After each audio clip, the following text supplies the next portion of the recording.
Okay, we're back on record on September 22nd, and it's 4:09 p.m. And we have witness Detective Herman Hall. Go ahead and swear him in. You do solemnly swear from the testimony you're about to give the truth, the whole truth, and nothing but the truth, so help you God? Yes, sir. And would you state your name, please? Herman Hall. And where are you employed? I'm employed with the Office of the Attorney General, Department of Criminal Investigations as a detective. And how long have you been in that position? I started with the Attorney General's office in January of 2011, worked Medicaid for about 2 years, and then switched over to the Department of Criminal Investigations about July of 2013. Prior to that, where did you work? I worked for the Kentucky State Police. And go ahead. I started my career with Kentucky State Police January 12, 1986. My tenure with the State Police included 6 years. I worked the road as a trooper. I switched over to street-level narcotics, worked street-level narcotics for about 18 months. After coming off of street-level narcotics, I was put into general investigations, and I got promoted in 2000, and I retired as the administrative sergeant at the Elizabethtown Post, August the 1st of 2010. And you worked at some other state police posts besides Elizabethtown? Yes, ma'am. Where else did you work? I worked the hazard post. I tried to get a t-shirt from every post before I retired. So I worked the hazard post for a year, and then I worked Madisonville for 13 years. I worked Bowling Green for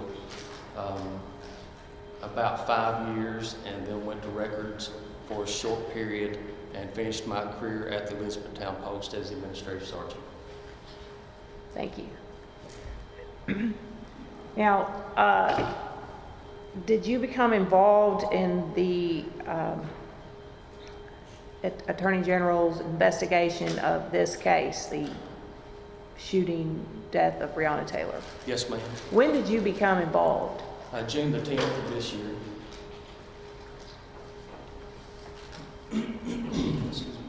And as part of the investigation, your investigation, did you conduct interviews with some of the neighbors there on Springfield Drive?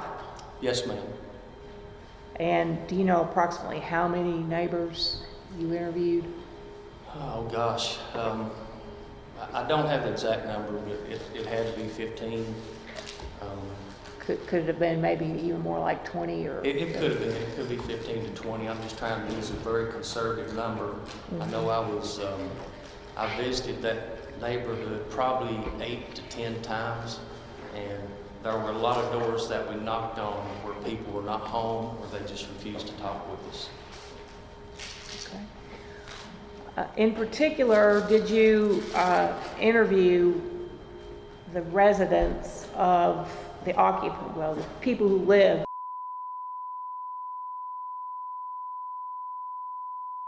Yes, ma'am. And who were they? That was Chelsea Dapper and her boyfriend Cody Etherton. And where did you interview them? They were interviewed at the law office of Brandon Lawrence. It was in their attorney's office. And were the interviews of Chelsea Dapper and Cody Etherton conducted separately? Yes, ma'am, they were.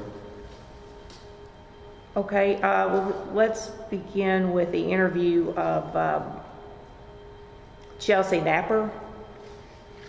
Okay. And now this interview was not recorded, was it? That's correct. It was not recorded. So you have made a summary of what Ms. Dapper said? Yes, ma'am. Would you go ahead and tell us what that summary of her statement is? Sure. The interview was conducted on June the 26th at 15:25 hours this year, and it was conducted in the presence of her attorney. In June of 2020, Chelsea Dapper lived in that apartment with her boyfriend Cody Etherton, her 5-year-old son, and then their infant child that was born June of 2020. In March of 2020, the infant child was not born. Chelsea was pregnant at the time. Dapper and Etherton dated about 5 years. They moved into the apartment March 2019, and she's the only name on the lease. Dapper didn't know Breonna Taylor very well, but did see her in the common area once in a while. They did hang out together, and Dapper believed Taylor worked third shift. Dapper did see Breonna Taylor's sister often, but didn't know much about her or speak with her very often. On March the 12th of 2020, about 10 p.m. to 11 p.m., Cody and she went to bed in their bedroom as was sleeping in the other bedroom. If you want to point to these locations as you were describing that.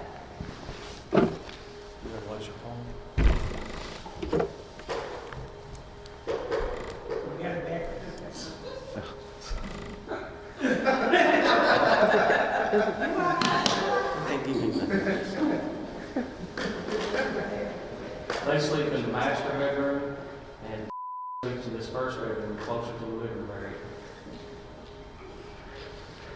So they went to bed between 10 and 11 p.m. on March the 12th. Dapper is a heavy sleeper and doesn't hear a lot after falling asleep. And Cody is a light sleeper and easier to wake. They don't sleep with any background noise or with the TV playing at nighttime, so there's no type of noise as a distraction. Sometime after midnight on March the 13th, all of a sudden there were loud noises coming from the front door area, which sounded like a door ram or gunshots, but she wasn't sure because she was startled from being awakened and the noise happened all at once. Cody and she jumped from the bed and it was like Fort Knox. After thinking about it, she said the noises that awakened them must have been a door ram because Cody was at the end of the hallway when the gunshots started. And if you want me to point that. Yeah. She's indicating in this neighborhood here.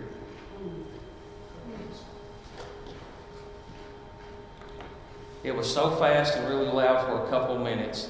She recalled hearing gunshots but couldn't tell how many shots. It was like a huge explosion. She couldn't recall hearing any voices before the loud noises started. She was standing in the hallway near the back bedroom door, which would be the master bedroom door here. She retrieved her phone and called her grandmother, Carolyn Richards, at 12:42 a.m.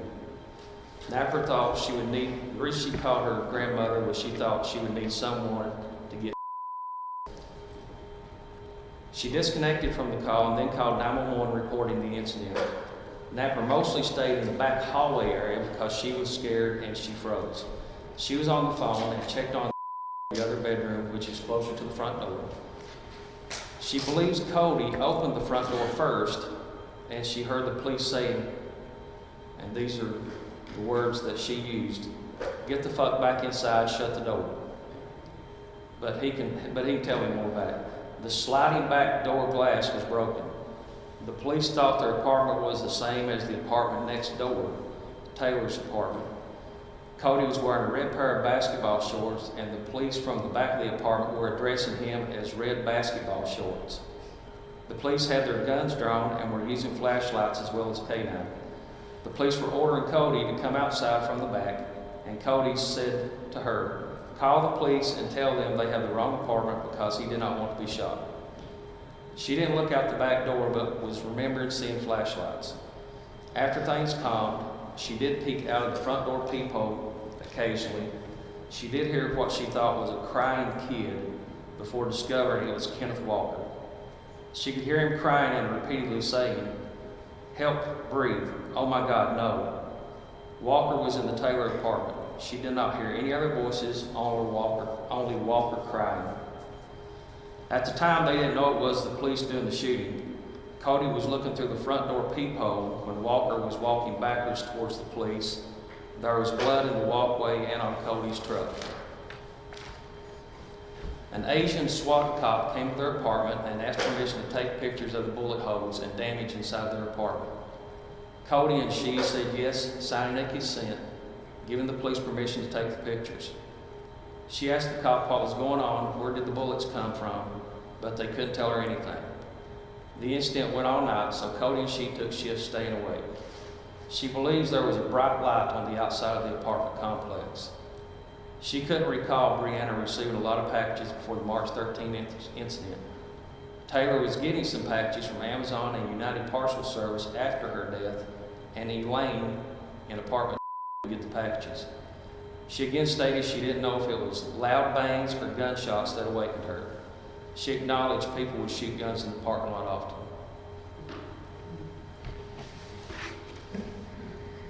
Okay, We've got a question. question. Did she say she could, or she did, or didn't know that she got packages before March 12th? She didn't know. She couldn't recall Breonna receiving a lot of packages before March 13th. Anything else? Okay, now, on that same day, you interviewed Cody Etherton. Yes, ma'am. That was also done in the presence of attorney Brandon Lawrence, and that interview was conducted at 16:08 hours.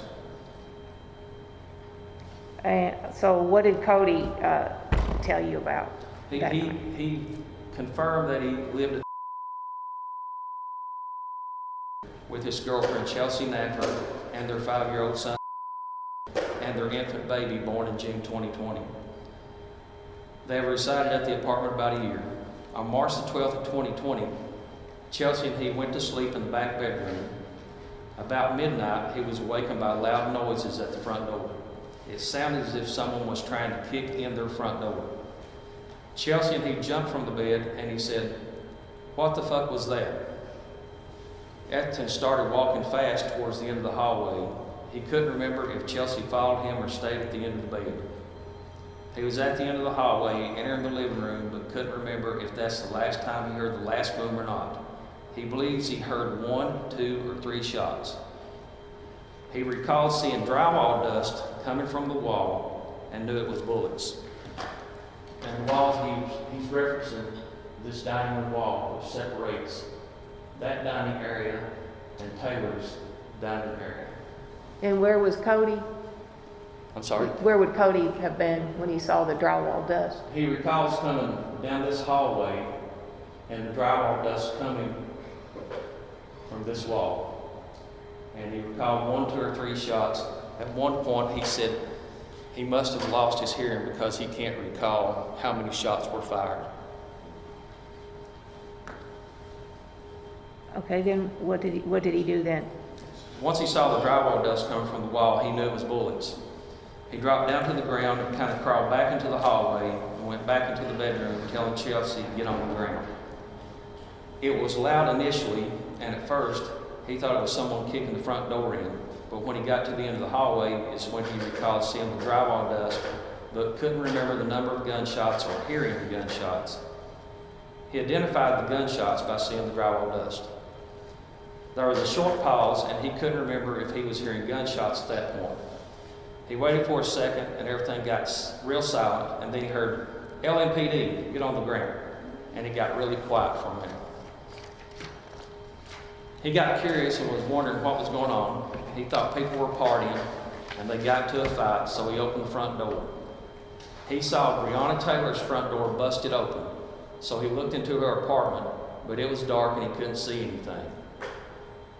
He walked past the stairwell and saw the police officers, and one officer saw him. The officers were yelling at Etherton to get back into his apartment. He did hear Walker from inside Taylor's apartment saying, "Baby, breathe, baby, breathe." He went back inside the apartment, closing the front door, and was walking into the living room when he could hear the glass patio door was shattered by falling broken glass. So would you point out that?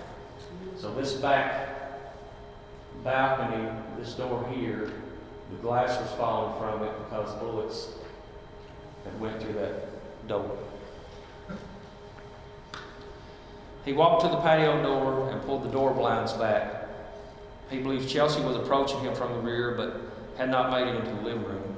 He looked through the pool blinds and could see police officers lined up outside. So where would the police officers he saw have been? They would be in the yard area in this neighborhood. There's another, of course, this is a connected wall through here. Another, it's an apartment building that connects. So he would see them over this yard area. Through the patio door Yes, ma'am. that was shattered? Yes, ma'am. He pulled the blinds back, the vertical blinds, and he could see the flashlights and the police officers through that. Okay, go ahead. The police kept saying, "Put your hands up," and wanted him to place his hands to the broken glass door. He refused to comply with placing his hands out of the door and went to the hallway, telling Chelsea to call the police and tell them they were not the same apartment. Let me repeat that. Telling Chelsea to call the police and tell them they were not the same apartment.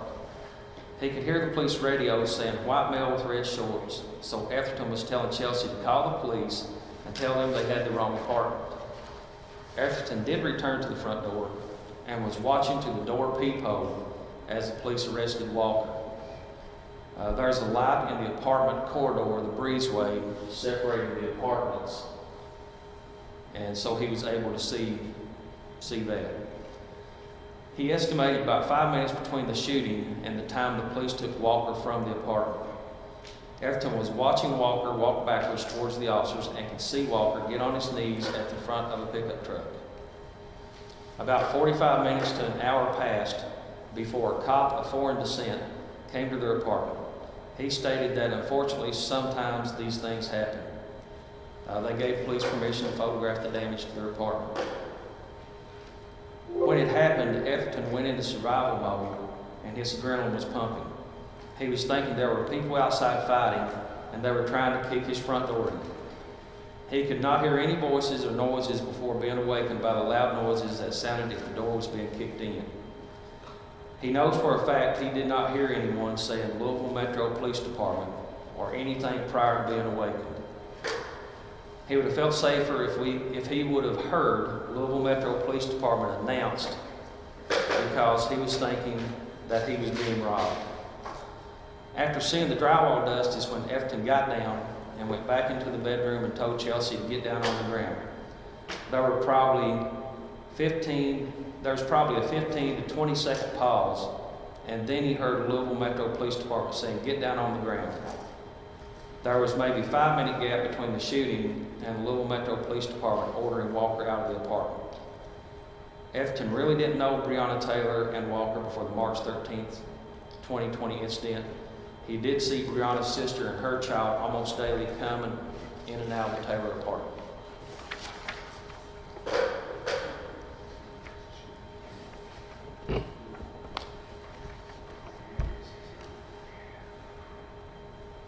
Okay, questions about the Cody Atherton interview? Yes. Atherton said that he felt like from the noise, he thought it was somebody trying to break in his door. Yes, sir. Does he say when he didn't, at what point he says he heard, because he said he didn't hear them announce the LMPD. He says this is before he heard all the, what woke him up, right? Yes, sir.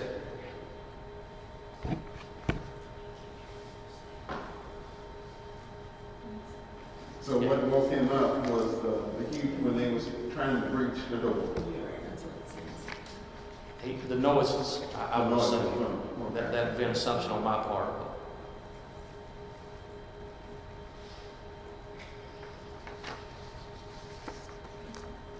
Any other questions? Okay. Did you also conduct an interview with Elaine Williams? Yes, ma'am. Who live, and where does she live? She lives. So where would that be on our photo up there?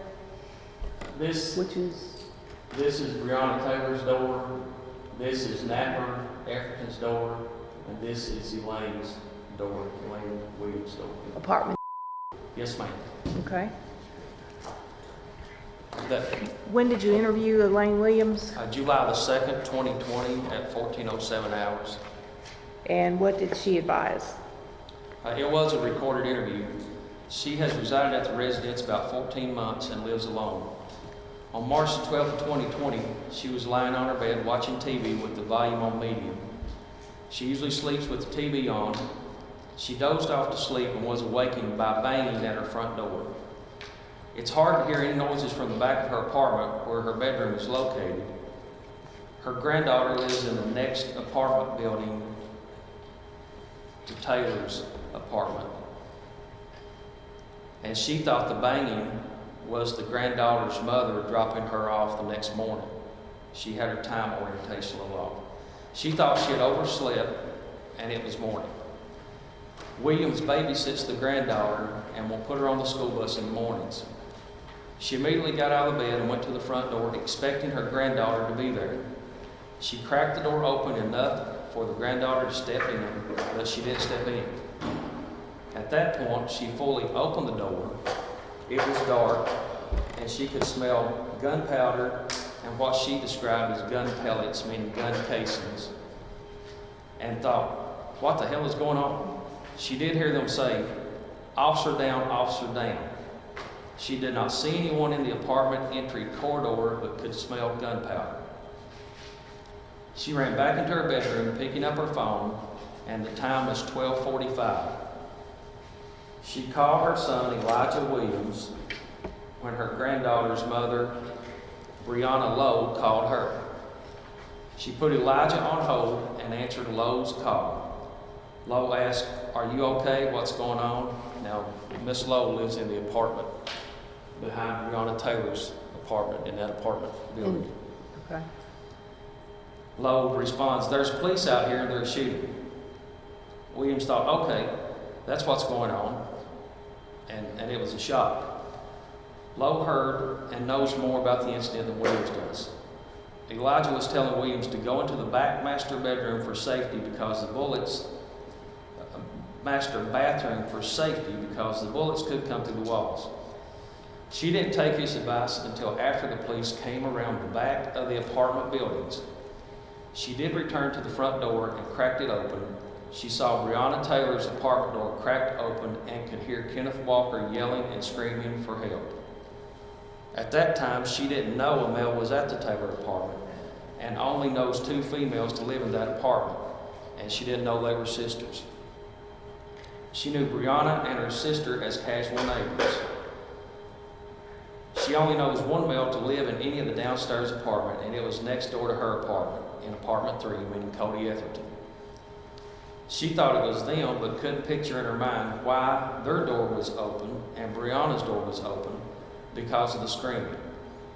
Walker was yelling for help, saying, "Baby, breathe, baby, breathe, baby." Let me start that over. Walker was yelling for help, saying, baby, breathe, please breathe."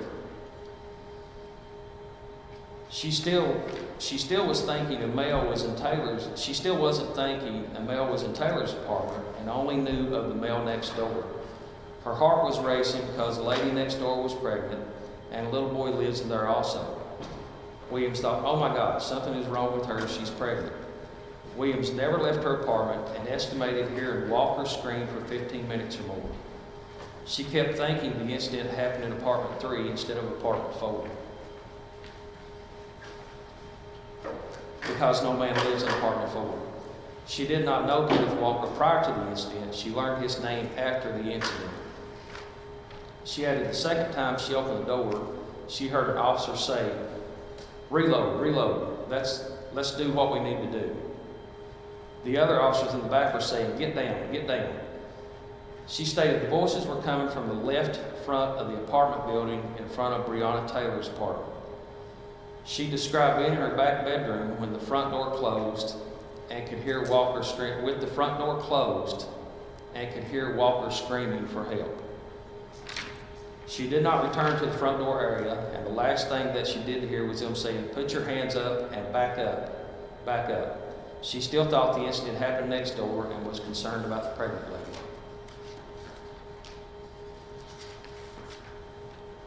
Okay, so she was in her bed asleep Yes, ma'am. and was woken up by banging on what she thought was her door. Yes, ma'am. She thought she had overslept and it was time for her to get her granddaughter. She thought it was morning. And when she went to the door, she did open the door. Yes, ma'am. She first cracked the door open enough for the granddaughter to slip in, and that the granddaughter didn't slip in, so she fully opened the door. That's when she saw the bullet casings and could smell the gunpowder. And is that when she heard officer down? I believe she heard it the second time that she went to the door.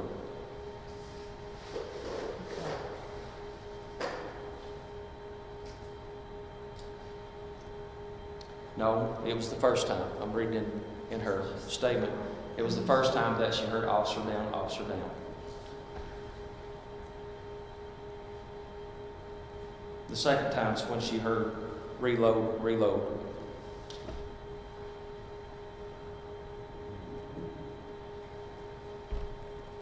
Are there questions?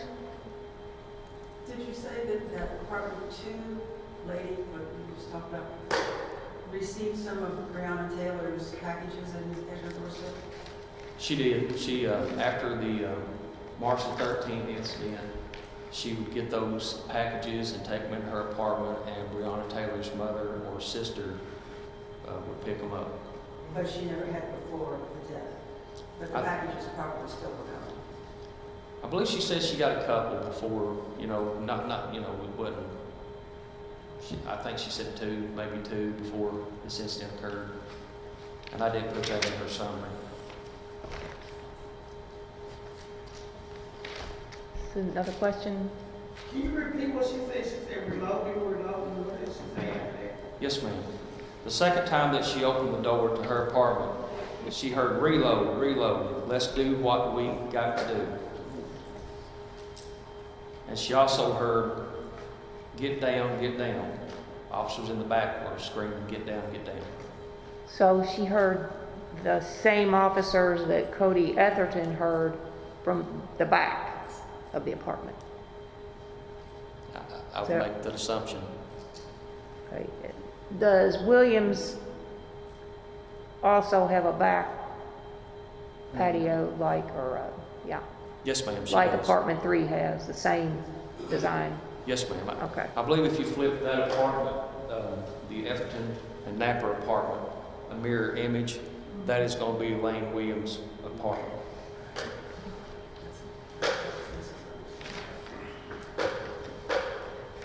Any other questions? Did she mention whether she heard get down from the front or from the back? That would be from the front.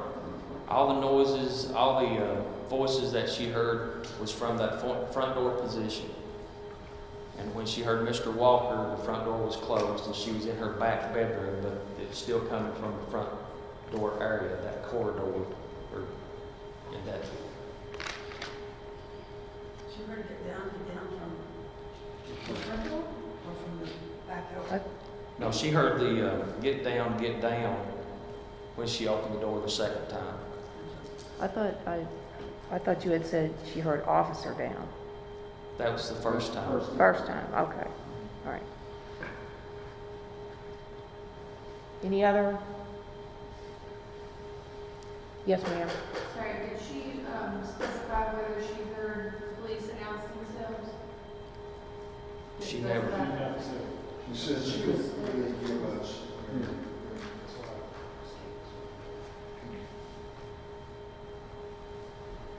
Okay. Did you obtain an interview that had been conducted with the woman who lives in apartment? Yes, ma'am. And who is she? Christy Vale.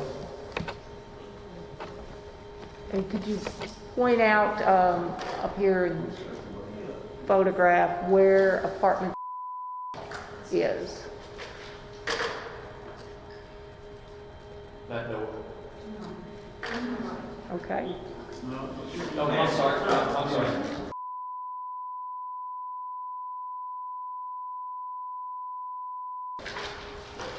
Right. I can't.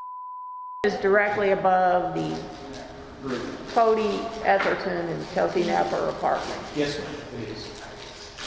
All right, now who conducted that interview with Christy Vale? It was an FBI task force officer and a special agent with the FBI, Special Agent George, and I believe TFO Hamilton. Okay. When was that interview conducted?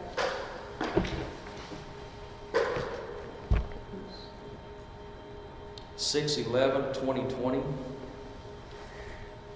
What did Christy Vale advise during her interview? Vale has lived in her apartment for approximately 2 years.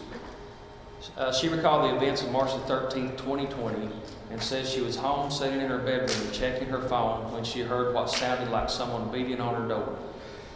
As she made her way from her bedroom to her front door, she realized it was gunshots she had heard.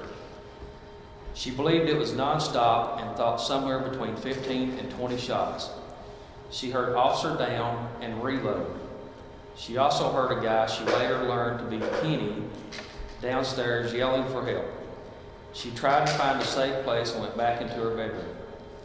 Vale did not call 911 because cops were already at her building. Later that morning, at approximately 1:30 a.m., an officer knocked on her door and asked whether she knew of gunshots coming into her apartment.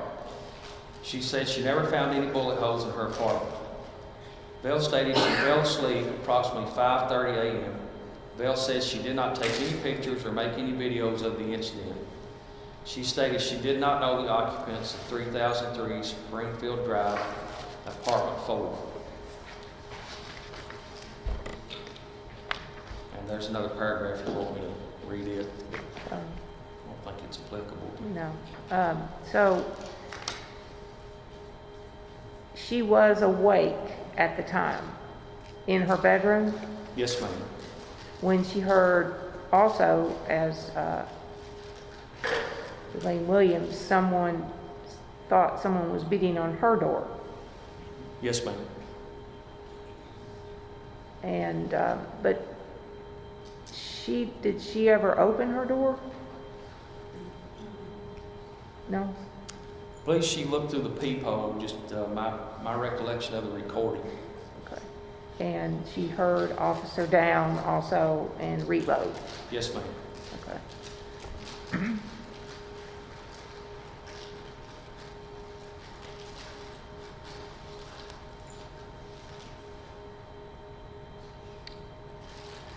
Any questions about this interview?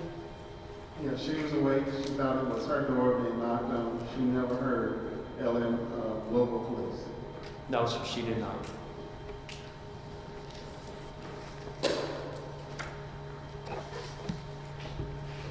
Okay. Did you obtain interviews that had been previously conducted by a couple of agencies of the man who lives in apartment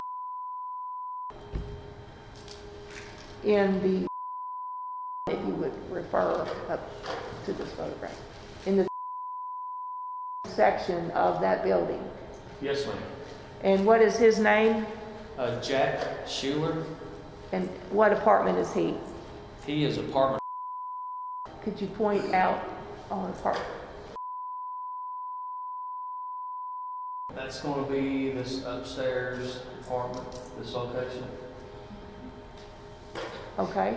And so Mr. Schuler was first, well, actually, I think who interviewed Mr. Schuler? Special Agent Russell and Fisher. And when? FBI agents.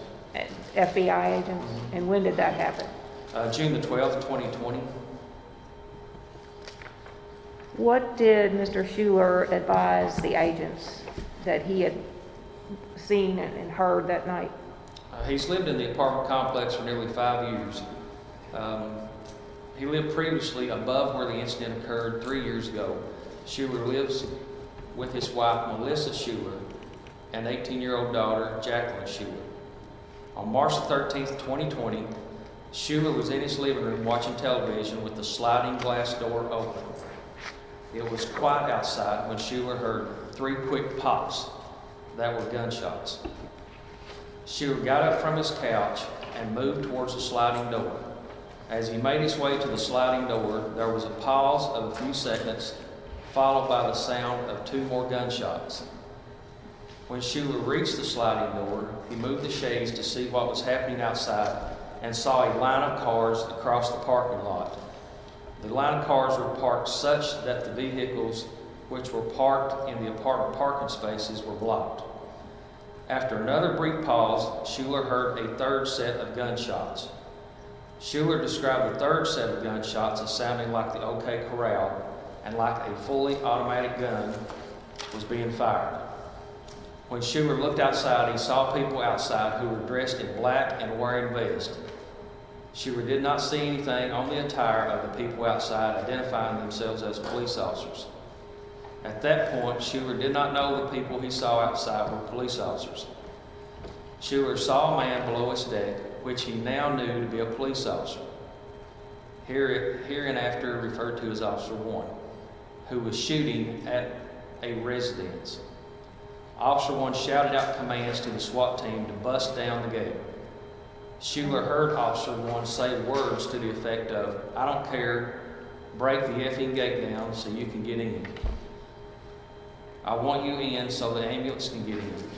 While Officer 1 was shooting, he had a 9mm Glock in one of his hands and was talking on the radio in the other one. It doesn't have radio on this, but he was talking on his radio with the other one. Schuler looked out further in the parking lot and saw at least 3 men dressed the same way as Officer number 1. Schuler was asked to draw a sketch of the location of the apartment complex and the approximate locations of where the people he saw were located. Schuler designated on the sketch the approximate locations of the police officers by labeling their locations 1 through 4. Number 1 represented Officer 1's location, and numbers 2 through 4 represented the locations of the remaining officers. We have the sketch up here, which would be Exhibit 62. Can you point out where is Mr. Schuler's deck there, where he is on his deck, as he drew that?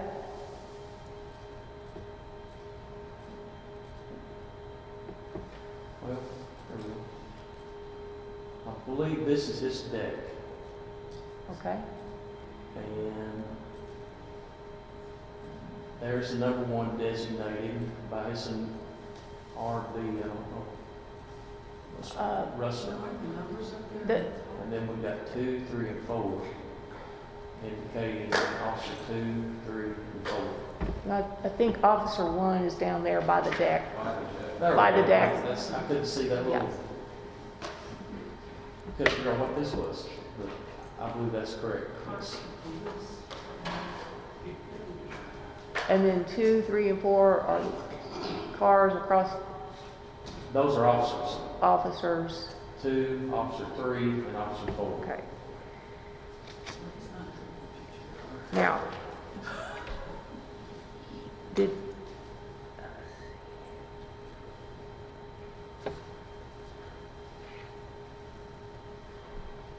did he state that Officer 1 was under his balcony?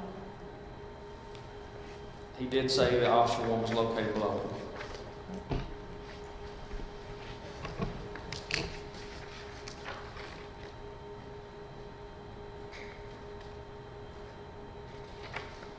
And what did he say he saw Officer 1 doing?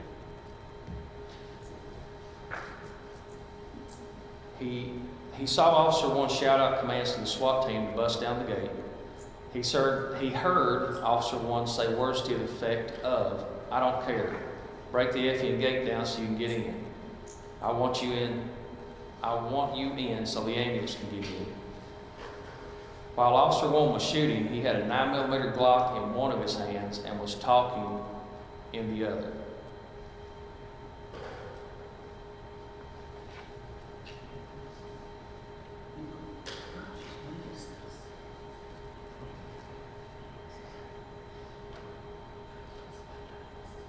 And he does say that the man is below his deck. With the radio and the Glock in one hand. Gun in one hand, and from the recording, my recall of that recording is he was talking on the radio with the other one. And the guy still was at the sliding glass door of his deck. He hadn't gone out onto the, still at the side, still inside. That's what I remember. I can't remember him saying he was on the deck at that point.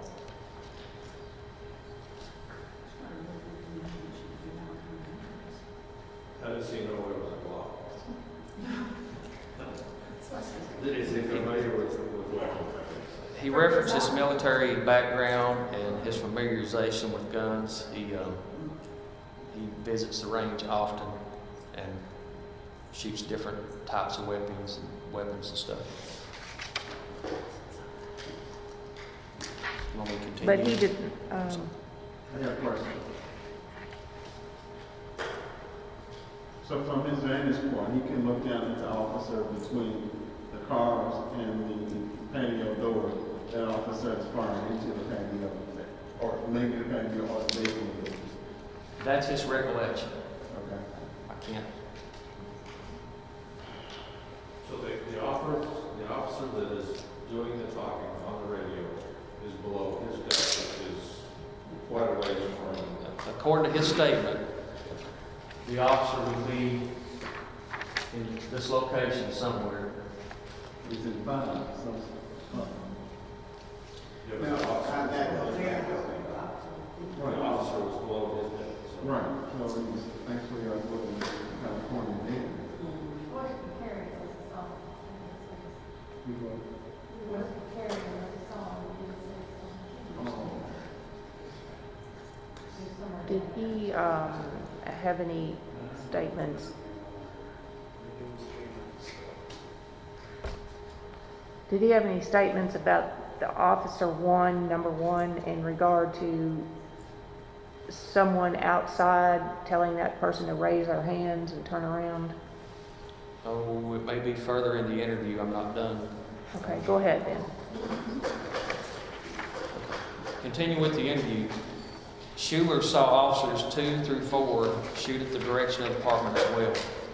Schuler realized at the time he saw officers 2 and 4. The people he saw outside shooting were police officers.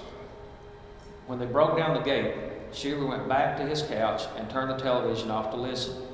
Schuler heard Officer 1 had someone outside and told the person to raise their hands and turn around.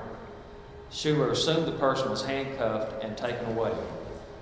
Schuler did not know the length of the time between when he heard the rounds fired and when he heard the commands given by Officer 1 to the person to put their hands up, but estimated it was no more than 10 or 20 minutes. Schuler did not record any of the incident. Schuler knew the man who lived behind where the shots were fired had rounds go into his house. Schuler did not know this man's name and knew he would not speak with law enforcement. Schuler did not call 911. Schuler did not want to get involved. There were spectators outside, and the police had to call the apartment maintenance person to direct people to go back inside. The police told residents to go back inside, but they did not listen. Schuler was not interviewed by police. Schuler was interviewed by someone who worked, well, should I? We'll just focus I don't on think just that's what he applicable told to the, this what he told the agent. Details of the incident. Right.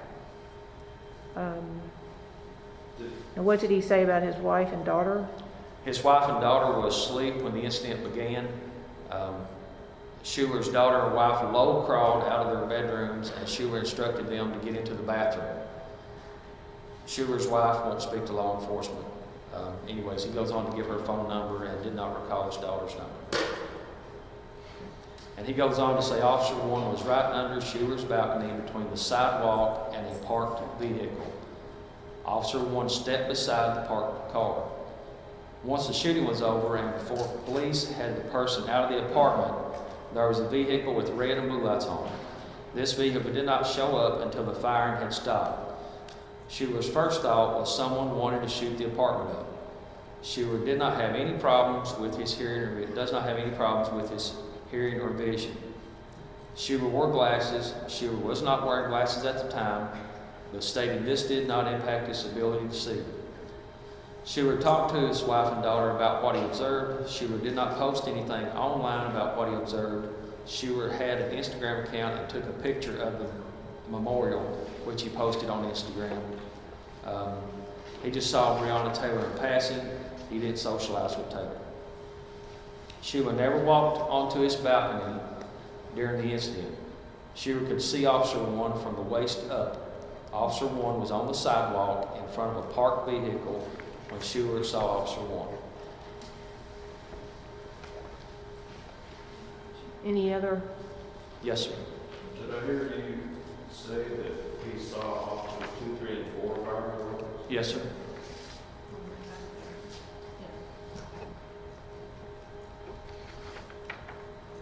And they're across the parking lot from the apartment, is that correct? His statement is got them, yes, sir, across the parking lot. His deck is here, and Breonna Taylor's apartment is somewhere in this neighborhood. Her patio.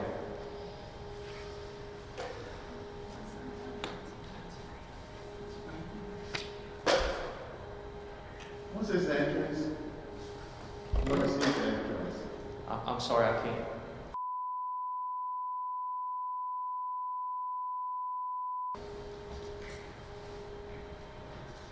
So the first thing he heard while he was watching television in the living room was 3 quick pops that were gunshots. Yes, ma'am. Okay. And that's when he went up and went to the sliding door. Yes, ma'am. Okay.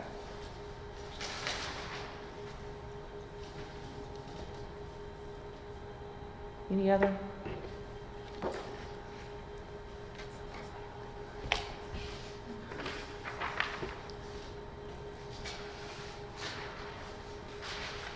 Okay, moving on to the next neighbor, the gentleman who does not live there, but at that time was at apartment.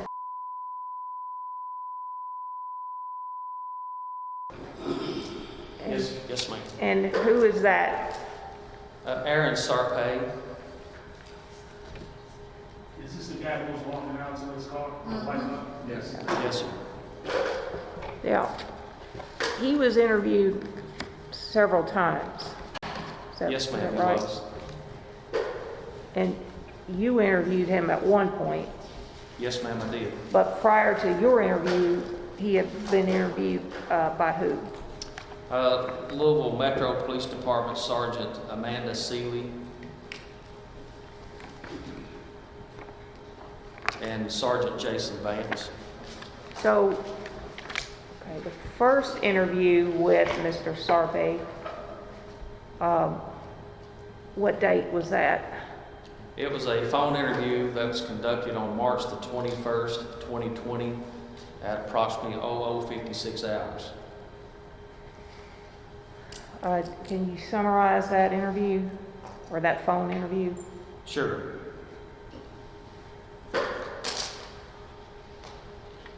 The conversation was 3 minutes and 1 second length. Mr. Sarpe stated he was about to leave and go home. He picks up his daughter from his brother and mother's residence after he gets off work. Mr. Sarpe stated he walked outside and he was told to go back inside. When he looked out of the window, he could see a lot of police cars and saw them in uniform, so he knew it was police. Mr. Sarpe stated no one identified themselves as police, but he knew they were the police because of their uniforms. He stated he did not hear anyone knocking on the apartment door. Mr. Sarpe agreed to meet with us for a formal interview. And they did a second phone interview, which was on Friday, May the 15th, at approximately 1400 hours, which would be 2 p.m., which lasted 6 minutes and 59 seconds. Mr. Sarpay arrived at the St. Anthony Garden apartment complex on Friday, March the 13th, 2020, to pick up his daughter from his mother's apartment. Mr. Sarpay parked his white SUV in the driving lane of the parking lot behind cars parked in the parking spaces in front of.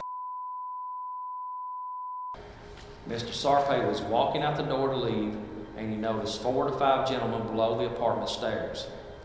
The gentleman ordered him to go back into his apartment. When he went back into his apartment, he heard gunshots, pop, pop, pop. He heard the officers knocking on the door, and they were saying, "This is the cops." Mr. Sarpay then heard a man saying, "It was me. I didn't have anything to do with it." Mr. Sarpay stated he knew they were the police because they had bulletproof vests on, and when he looked at the sliding glass doors, he saw the police cars in the parking lot with blue lights on.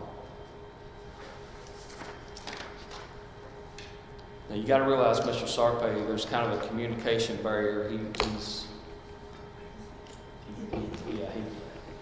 It's kind of hard to understand him because I don't know what nationality he is originally, but he resides here now, and it's very hard to understand him.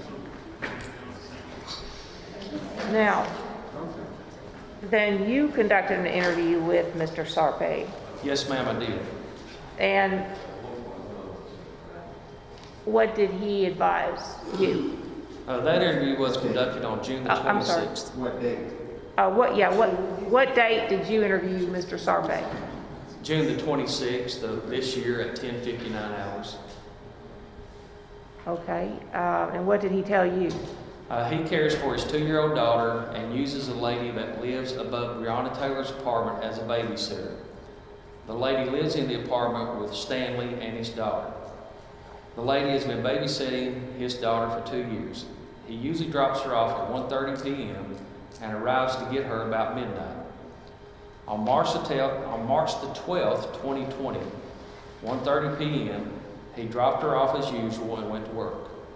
A little after midnight, March the 13th, 2020, he arrives at the apartment to get his daughter. He usually parks in the middle of the travel section of the parking lot instead of using a parking space and will go upstairs to get her. He entered the apartment. Stanley was sleeping in his bedroom. Stanley's 7 or 8-year-old daughter and the lady were in the living room. He couldn't recall the lady's name at the time of the interview. Sarpay was gathering his daughter's clothes, and I believe he said bear, preparing to leave. It usually takes him about 15 minutes to get everything together and leave the apartment with his daughter.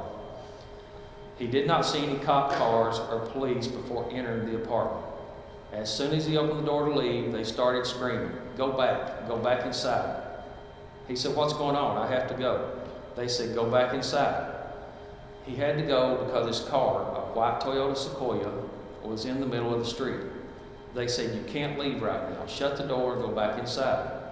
The cop was telling him this and recognized him because he was in uniform and there was a squad car. He saw flashing lights and did not see any undercover cops.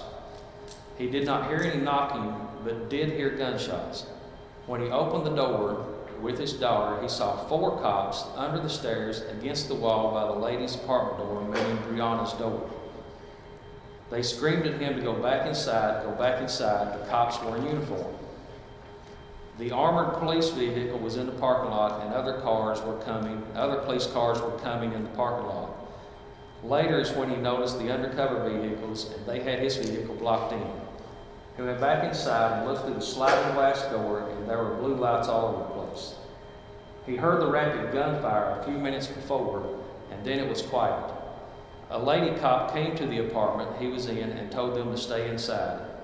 There was a lady that got killed in there, meaning the downstairs apartment, is what the lady cop was telling him. Sarpay thought a guy had been shot in the downstairs apartment. There was a blood trail by his car, and the police used his car as a shield. The gunfire heard by him sounded like a machine gun and someone had went on a shooting spree. He could not give a number of shots fired. He found a shell casing by his car later in the day when he returned to get his vehicle. After the shooting stopped, he saw some undercover cops about 2 or 3 o'clock in the morning. He did not know Breonna Taylor and has never had a conversation with her or anyone that resided with her. About 6 o'clock in the morning, he took an Uber to go home, leaving his car in the parking lot. He returned about noon to get his car. He recovered the bullet casing from a hardscape area between the parking lot curbing and the sidewalk in front of Breonna Taylor's apartment. He described the casing like an M16 round. When he left at 0600, he noticed the sliding glass door to Breonna's apartment had been shot several times and saw the trail of blood. He did not have any knowledge of the origin of the blood. He described the police uniforms of the officers under the steps as wearing tactical style vests with the word police on the front. He again stated he did not hear any knocking prior to opening the apartment door the first time. He did hear the words, "Police, police." The apartment door was closed when he heard them announcing, "Police, police." He denied arguing with the officers the first time he exited the apartment and saw the officers that told him to go back inside. Once they told him to go back inside, he immediately returned inside the apartment. He estimated about 5 or 10 minutes after going back inside the apartment and then hearing the gunfire. Later on, he learned about a bullet coming from downstairs into Stanley's bedroom, and Stanley was lucky because he was in the room. So what did you say about the bullet coming through Stanley's room? Yes, ma'am. Apparently one bullet came through into Stanley's bedroom. I believe that's David Stanley. Which is the son of his babysitter. Yes, ma'am. Stanley is. Right. Okay, so that interview you did, then he did hear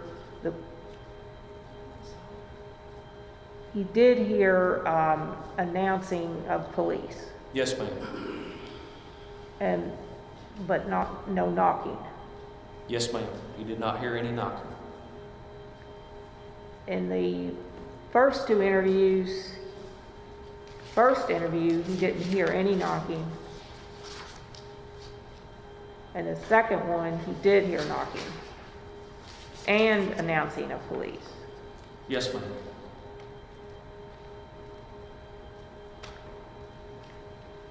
And as you noted, there may be a language barrier. Yes, ma'am, there is. There was a language barrier, and I believe he got his sequence of events kind of mixed up a little bit, trying to describe the police uniforms. I believe what he was identifying as police uniforms with a tactical vest with police written on the tactical vest. Go ahead. Is he stating that he heard them announce himself as police when he's exiting and they're telling him to go back in police? Or is he saying, because it's not clear, and that's the only reason I want to hear his statement is to hear if they announce themselves at the knock, as they're going into the door. It's not clear. And is it, you think it's because of the language barrier? Or is he just never asked a question for it? No, I asked him the question. He answered that he heard them announce police, police before opening the door to go outside. So he heard it with a closed door between him and the outside. And this is every single statement, like, you interviewed him 3 times, right? No, I didn't interview him 3 times. You heard an interview? I'm sorry? You said that there was a phone interview first? Yes, sir. There were 2 phone interviews conducted by Louisville Metro Police Department There Sergeant. was 2 of those? And Yes, you sir. interviewed him once? Yes, sir. I only interviewed him the 1 time. And every time he stated that he heard them say police? Not every time. Okay. The first time, there was no mention of police. Okay.